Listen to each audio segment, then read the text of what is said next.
បាទជំរាបសួរបងប្អូនថ្ងៃនេះខ្ញុំបានគ្រូសុទ្ធបរានជ័យទឹកសំចែករំលែករុក្ខជាតិមួយទៀតឲ្យបងប្អូនណារុក្ខជាតិនេះផងដែរឈ្មោះថា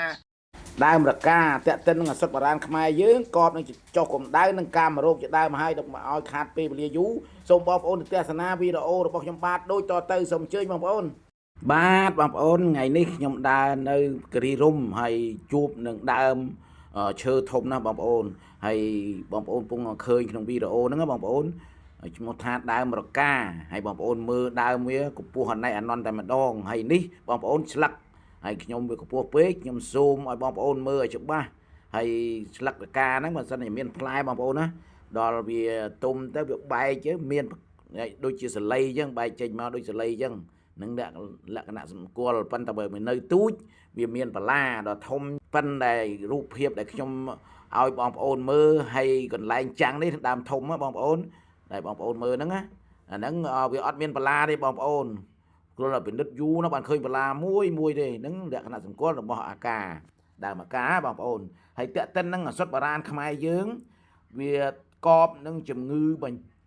បញ្ចេញញើសបងប្អូនណាបើសិនណាបងប្អូនធ្វើការអីក៏បញ្ចេញញើសវាស្ទះរន់ញើសឬក៏ដោយប្រការណាមួយអាការៈរោគរបស់យើងមិនស្រួលខ្លួនអីបងប្អូនយកដើមអាកានេះទៅដាំពិសាទទួលទានតែថ្នាំសុទ្ធបរានខ្មែរយើងបងប្អូនណាកាលណាយកទៅដាំយើងហាលឲ្យស្ងួតដូចសម្បកដើមនេះជាដើមយើងយកទៅហាលឲ្យស្ងួតទៅយើងយកធ្វើការដាំទៅធ្វើឲ្យវាចេញច្រើនយកទៅព្យាបាលជំងឺ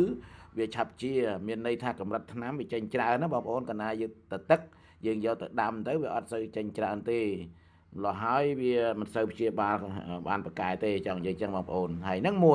មួយទៀតបងប្អូនវាសម្បកដើមនេះគេយកទៅប្រើគឺបញ្ចុះកម្ដៅផងដែរហើយយកទៅប្រើទៅកាលណាយើងឡើងកម្ដៅដូចជាកម្ដៅខ្លួនយើងលើសពី35អង្សាឡើងទៅលើអញ្ចឹងវាធ្វើឲ្យយើងសីតុណ្ហភាពយើងក្ដៅក្នុងហឫទ័យរបស់យើងក៏យករុក្ខជាតិនេះទៅដូចខ្ញុំនិយាយខាងលើអញ្ចឹងបងប្អូនកុំឲ្យនិយាយទៅវាវែងវីដេអូយកទៅប្រើហើយការប្រើនេះដែរទៅដូចខ្ញុំនិយាយចឹងការស្ងួតសិនយើងយកទៅប្រើបើយើងយកប្រើទៅទឹកហ្នឹងវាមិនកប្រសើរទេរុក្ខជាតិនេះហើយហ្នឹងទី2បងប្អូនណាទី3ជំងឺកាមរោគបើសិនណាបងប្អូនមានជំងឺកាមរោគដូចជាស្វាយប្រមេះស្វាយក្រាបចេញកទួលលមាស់បកាបែកស្វាយកើតជាបកាអញ្ចឹងបងប្អូនយករុក្ខជាតិសម្បកដើមរកានេះទៅដាំពិសាទទួលទានញយរាល់ថ្ងៃទៅបងប្អូនណាហើយនឹងកបនឹងជំងឺស្វាយកាមរោគនឹងហើយហៅស្វាយឬក៏ស្វាយក្រាបអញ្ចឹងបងប្អូនកាមរោគមកពីបុរសស្ត្រីយើងរួមភេទជាមួយគ្នាទៅវាដោយរោគ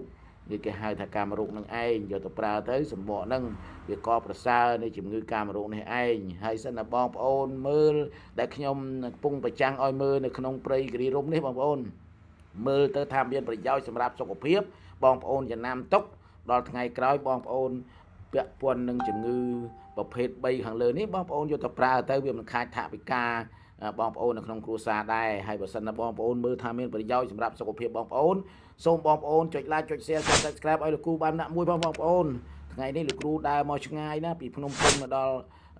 ផ្លូវគិរីរម្យនេះព្រៃគិរីរម្យនេះហើយចែកជូនជាធម្មទានដោយចិត្តបរិសុទ្ធជូនបងប្អូនហើយជូនពរបងប្អូនសូមបងប្អូនបានអាយុវែងហើយជូនពរ4ប្រការគឺអាយុវណ្ណៈសុខៈពលៈកំបីគ្រៀងគ្រៀតឡើយគណៈពេលនេះខ្ញុំបាទគ្រូសុខបរានជ័យទឹកសូមគោរពសូមជម្រាបលាបងប្អូន